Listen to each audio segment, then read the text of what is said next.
Hello, hello. Bl'Artagnan here with Sanctuary's Guardian Part 2. The Yuna story chapter, Lufenia. This one was a bit of a doozy. So we're bringing a team here of Vaan, Kefka, and Bartz.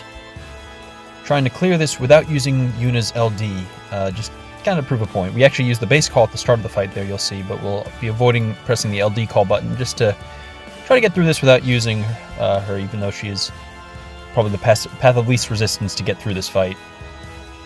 Before we get into this, be sure to hit that like button, hit the subscribe button if you haven't already. I know it's an overplayed meme at this point, but it does really help the channel out, even though it's a fairly small thing you can do on your end. So, anyway, so the general idea here is going to be using Kefka to keep the bosses locked down. His HP silence is great here. I'm a big fan of his buffs, the changes from the LD boards. The free skill is kind of nice because I can use it on his AA and just boost his brave damage. Just good times. Vaan, of course, is a complete monster now. I pressed Red Spiral a few times during the course of this fight, mostly because I wasn't really sure how the pacing should work out, and I was having some running into some trouble hitting the thresholds at just the right moments. So let's talk about this fight a little bit. When I say thresholds, this is a pretty mechanically dense fight. Of course, at the beginning you saw they use that recast, which drops a bunch of nasty debuffs on you.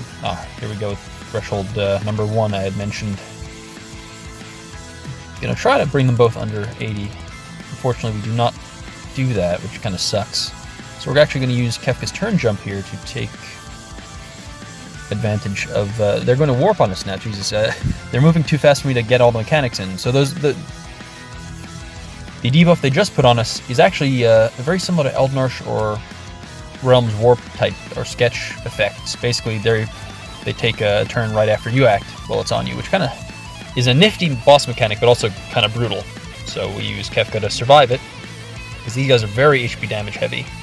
Basically, every other turn they're launching an HP attack at the entire party, recast or otherwise. It's also part of why Kefka's so good here, is they quickly lock themselves out. The other debuffs they throw on you are like, they have a stop effect that stops you from using your EX, they have a buff prevention debuff, they have HP silence, which is kind of funny. You can AA out of it, if you don't, it prevents you from using most of the cleanse effects in this game, which is a pretty funny way to sell Yuna. Luckily, as mentioned, HP silence kind of makes a lot of these guys' their threats kind of go away, because they can't use that deadly recast.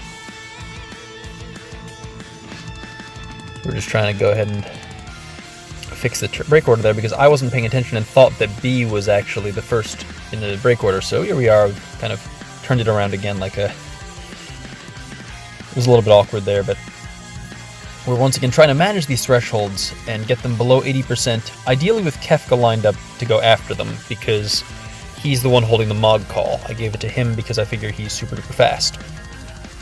Applying Shrine there because I want to be able to get them both under. I probably could have White World there and got them both under, but I didn't want Bartz to go after. So I was hoping to put them in a position where hopefully this will push them both there. Yep. No. There we go. There it is. So after they go under 50%, they apply an HP regen buff to themselves and cast Curaga, healing themselves for about 20% of their health. Which sucks. So there it is. The HP regen is 90,000, which is not great, so that's going to be rough. It's a good thing we're bringing Vaan to do crazy amounts of damage.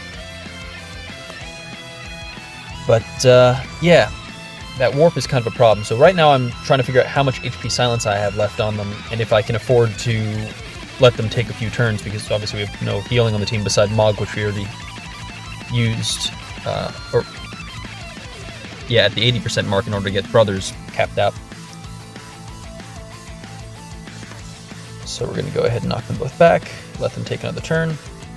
Luckily we did in fact have enough HP silence to get through that, so we can cleanse. Thank you, Mog. Reapply that AA for the brave damage, and trying to figure out if I can get away with turn jumping once again, and I'm going to do it because I'm a reckless fella. So, here we go with the Vaan LD. We're able to push them both back and get that HP silence back on them where it should be. I know I've seen complaints about how fast Kefka is because he isn't like a premium damage dealer, and that's fair. I do really appreciate how he can position himself very carefully to get into where you need him to be to keep the HP silence up all the time. So that's it's a trade-off. If the rest of your team is bringing up damage, then him stealing a bunch of turns isn't as big an issue.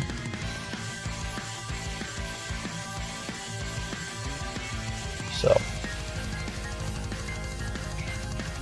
at this point, now that we've passed the 2 thresholds, those were the tricky parts. Technically speaking, if they go too long without taking a turn, they'll end up reapplying that warp debuff to you, Aggravate they call it. So we want them to be able to kind of cycle through their turns. We don't want to have to negotiate that warp stuff again. I mean, if it comes down to it, we have Unifriend to hopefully get out of that mess, but avoiding that is the better thing to do if we can. Goodness. Vaan, jeez, chill out. Don't chill out, I need this. Bringing in Yuna now, starting off with her LD to get that up. I guess I could have started with the BT there.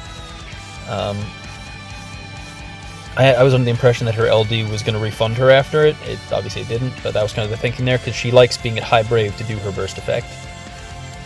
Ends up being kind of a wash in this case, because we don't have any battery on the team. Locking that last HP silence in. Now we can burst.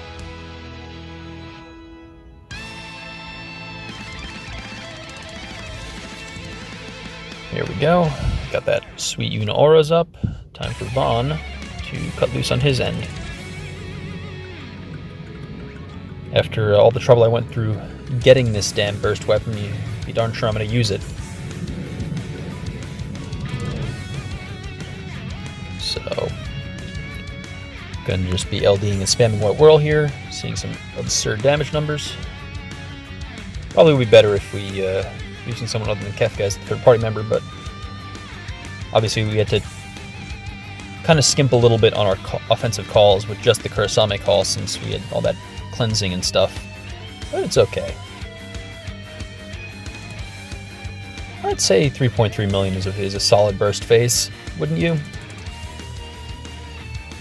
So here, I was aware of their whole, like, they have to take turns, otherwise they're going to warp on us effect, so I didn't want to use the AA there on the off chance that was going to be the effect that ticked it up.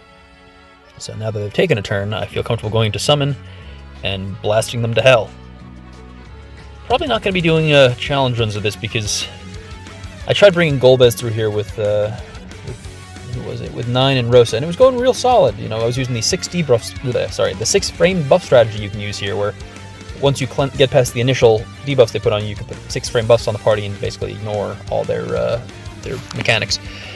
Unfortunately, you can't ignore that Curaga if you're letting them act, and that's why I decided, you know what, screw it, Kefka, I'm not letting them act. This is dumb.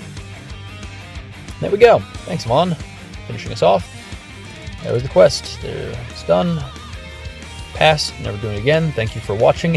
I hope you enjoyed, and I'll see you in the next video. Adios.